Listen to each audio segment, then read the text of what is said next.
At yun na nga ng mga kabayan, pag-usapan nga po natin. Ito pong nangyaring hearing pa rin po dyan sa Kamara na kung saan nga po naging parang sarswela po yung nangyari mga kabayan. Kita nyo po yung mga kongresista talagang nagtalo-talo at nagkasigawan pa nga po dyan. Atin nga pong babalikan mga kabayan yung mga hindi po binabalita ng mainstream media patungkol nga sa nangyaring hearing. Una-una na po dyan mga kabayan, yung pagkakadawit po ng pangalan ni Madam Grace po. Pinapapunta po pinapatawag po sa susunod na hearing. Ito pong si Grace po mga kabayan. Dahilan nga daw po na dahil isa siya po sa makakasangkot di umano makakasangkot di umano doon sa nangyaring 2025 budget na kung saan nga po mga kabayan, doon nga po nanggaling yung budget ng DPWH na bilyon-bilyon at nilagay po doon sa flood control project kung saan marami pong yumaman na kontraktor. Kumbaga, kung hindi po dahil kay Grace po at saldi ko, hindi po mangyayari ang lahat ng to So, pinapatawag po sila mga kabayan na sinigundahan naman po ni Congressman Ungab mga kabayan. Ayun, matapang na congressman mga kabayan kung saan talagang ito na po yata yung pumalit kay Senator Marcoleta dyan sa Kongreso. Kung dati po si Senator Marcoleta yung naninigaw sa mga kapwa na congressman, ito na po ang pumalit, si Congressman Ungab. Kaya pag ito po si Congressman Ungab, mga kabayan, tumakbo sa 2028 bilang senador, kawawa ang mga senado. Kawawa ang mga senador pala. Hindi nyo masisigawan to, kayo ang sisigawan. Kaya, kung Ungab, kung nakikinig ka man, takbo ka na, sir. Takbo ka sa 2028, subukan natin, baka naman makapasok po tayo, di ba? Yung iba nga po dyan iba nga po kasama nyo dyan di ba? Hindi na nga po nanalo pero di ba? Pero pinasok po ng ng Comelec yung isa dyang matanda dyan, sir. Dapat dyan po isisigawan nyo nga po sa susunod, sir. Yung matanda po dyan na nagpipiling, kala mo banal kumbaga sa kanta banal na aso, santong kabayo. Natatawa ako, abante. Di mo ba? Nagbabanal-banalan tong isang to Ito dapat, sir, next time kung may next hearing pa naman, pakisigawan nga po, sir, kung nakikinig man po kayo, kung napapanood nyo man po ito, pakisigawan nga po yan, na piling kala mo elected ng taong bayan, selected naman po ng Comelec. Di ba? Hindi na po natin papakahaba-haba. Narito po yung balita patungkol nga po dyan sa usahan ito pong si Grace po ay pinapatawag po ng Kongreso sa susunod na hearing. May mga anomalya ring natuklasan ng mga kongresista sa 2025 national budget, particular po dun sa insertion sa pondo ng DPWH. At dahil po dito nagkaroon ng mainitang pagtatalo kung ipatatawag o hindi sa masusunod na pagdinig sina dating House Appropriations Committee Chairman at ako, Bicol Party List Representative Zaldico, at maging si dating Senadora Grace Poe na siyang chairman naman noon ng Senate Finance Committee para pagpaliwanagin sa issue ng mga isiningit na pondo. Kunin natin ang detalye sa live report ni Vic Suminta. Vic. Ali, dito sa Kamara ay ka-adjourn lamang ng House Committee o House Tri-Com Committee sa Infrastructure na kung saan ay inaasahan na sa susunod na pagdinig ng komite ay sisipot na yung mga contractors na inisnab ang unang pagdinig dahil sila ay pinadalahan na ng subpoena para humarap sa komite at magpaliwanag hinggil sa mga kinasasangkutan nilang maanumalyang flood control projects ng pamahalaan. I would like to second the motion. I would like to explain why. Tinawag ni Davao City Representative Isidro Ungab na most corrupt budget ang 2025 national budget dahil sa mga nangyaring insertions ng pondo sa mga flood control projects ng gobyerno na kalaunan ay natuklasan na puno ng anomalya. Sa pagdinig ng House Tri-Committee on Infrastructures, nagtalo-talo ang mga kongresista ng ihain ni Caloocan City Representative Edgar Irice ang motion na imbitahan ng komite bilang resource persons sina dating House Committee on Appropriations Chairman ako Bicol Party List Representative Saldico at dating Senadora Grace Po upang mabigyang linaw ang sinasabing insertions sa pondo ng Department of Public Works and Highways o DPWH sa 2025 national budget. Mr. Chair, I would like to move that in order to clear up things, to clarify matters, we should invite the chairman of the Committee on Appropriations in last Congress, the 19th Congress, Congressman Saldico and former Senator Grace Po. Sinuportahan ni Ungab ang motion ni Irice na ipatawag si Naco at Po sa susunod na pagdinig ng House Tri-Committee on Infrastructures na nag-iimbestiga sa mga maanumalyang flood control projects ng gobyerno. August 4 ako nagsabi, 2025 budget is the most corrupt budget. Hanggang ngayon, wala akong narinig na denial man lang sa previous chairman o sa previous members ng committee. Does this mean na hindi nila kaya i-dispute yung sinabi ko na 2025 budget is the most corrupt budget ever passed in the history of Congress? So I second that motion. Si Ko ang chairman ng House Committee on Appropriations at si Po ang chairman ng Senate Committee on Finance ng pagtibayin ng 2025 national budget noong 19th Congress. Nag-ugat ang pagtatalo sa imbitasyon kay Ko ng usisain ni Irice si dating Department of Public Works and Highways o DPWH Secretary Manuel Bunuan kung saan nanggaling ang insertions ng budget ng ahensya sa 2025 General Appropriations Act o GAA. Paliwanag ni Bunuan na wala umano siyang alam sa pagtaas ng pondo ng DPWH sa 1.088 trillion pesos mula sa orihinal na proposal na 900 billion pesos lamang. Hindi maliwanag po, Your Honor. So ito po ay ginawa ng BICAM without your knowledge. Wala po. So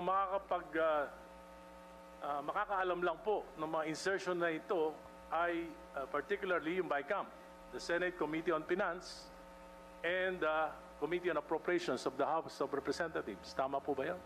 Well, as far as we know, Your Honor, that will be the product of the BICAM, Bicameral Conference Committee, Your Honor.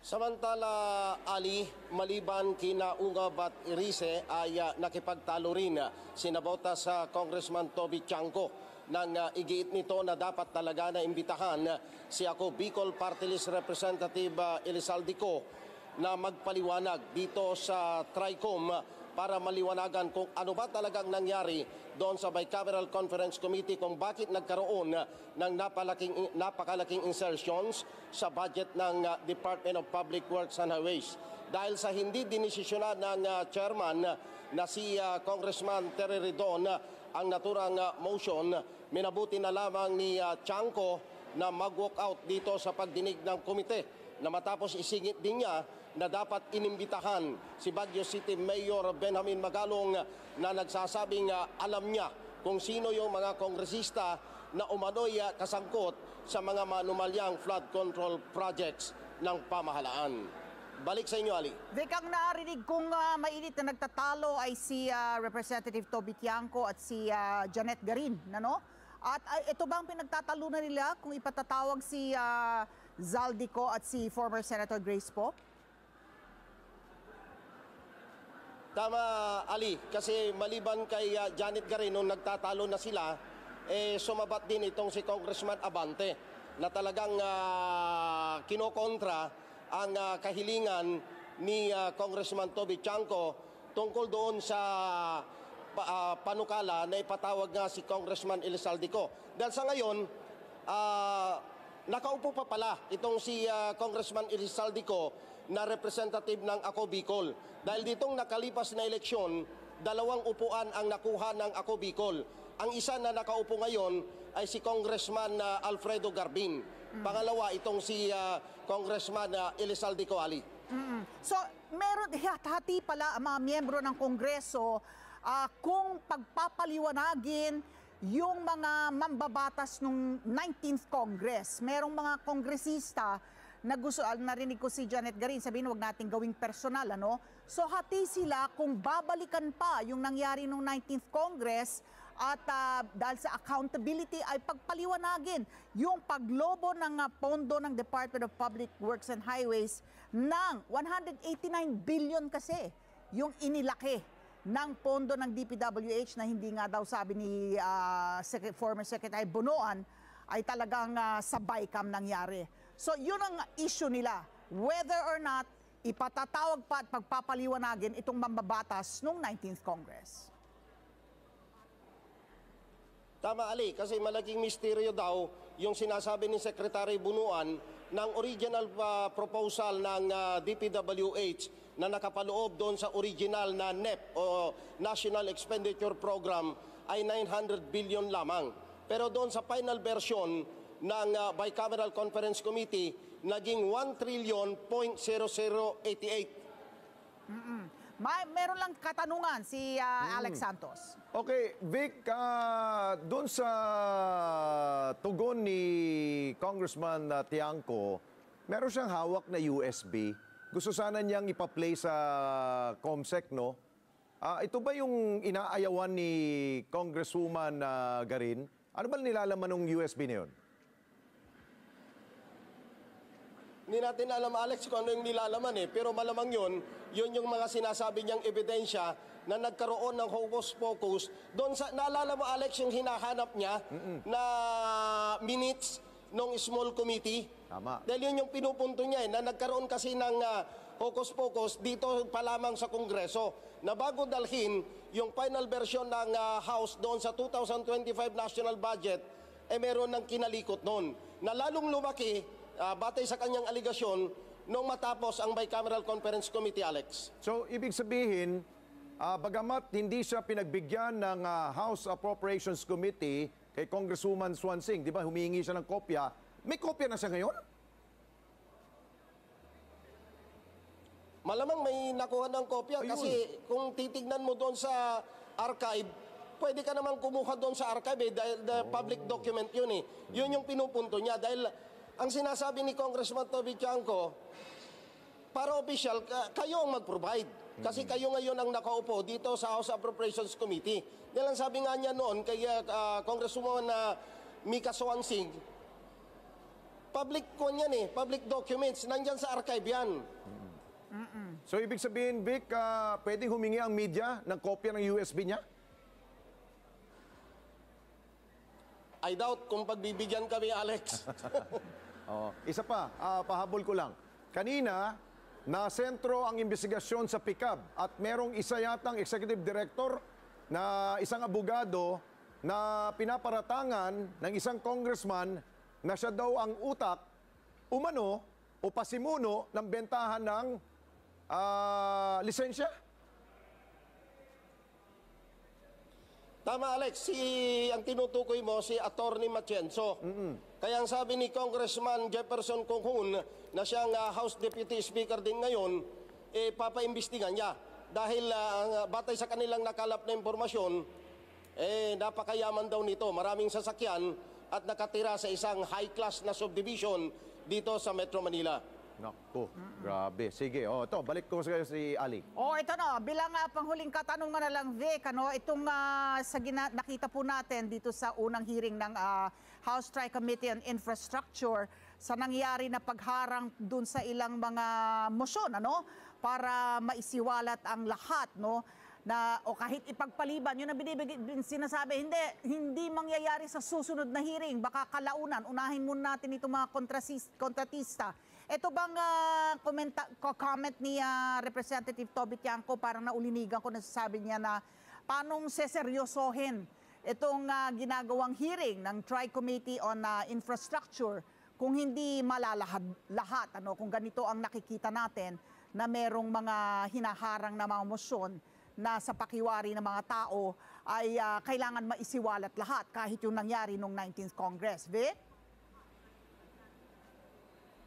Tama, Ali, kasi alam mo naman, dito sa parlamento, majority rules. Dahil kahit anong gusto mo, itong sina Toby Chanco kasi, nasa grupo ito ng independent minority. Yung minority dito sa Kamara, 37 lamang yata sila, kung hindi ako nagkakamali, versus doon sa 269 na super majority, na karamihan sa mga ito, ang siyang chairman ng mga standing committees dito sa mababang kapulungan ng Kongreso. Pero sabi ni Congressman Chanco, nung bumaba siya dito, tinanong namin bakit siya nag-walkout, wala rin patutunguhan ito kung ganito rin lang, na ayaw nilang ipatawag si Mayor Magalong na nagsasabi na willing naman siya na isiwalat yung kanyang nalalaman at mga ebidensya na hawak-hawak ng alkalde ng Baguio. Okay, maraming salamat, Vic Sementak, nag-uulat live mula sa mababang kapulungan.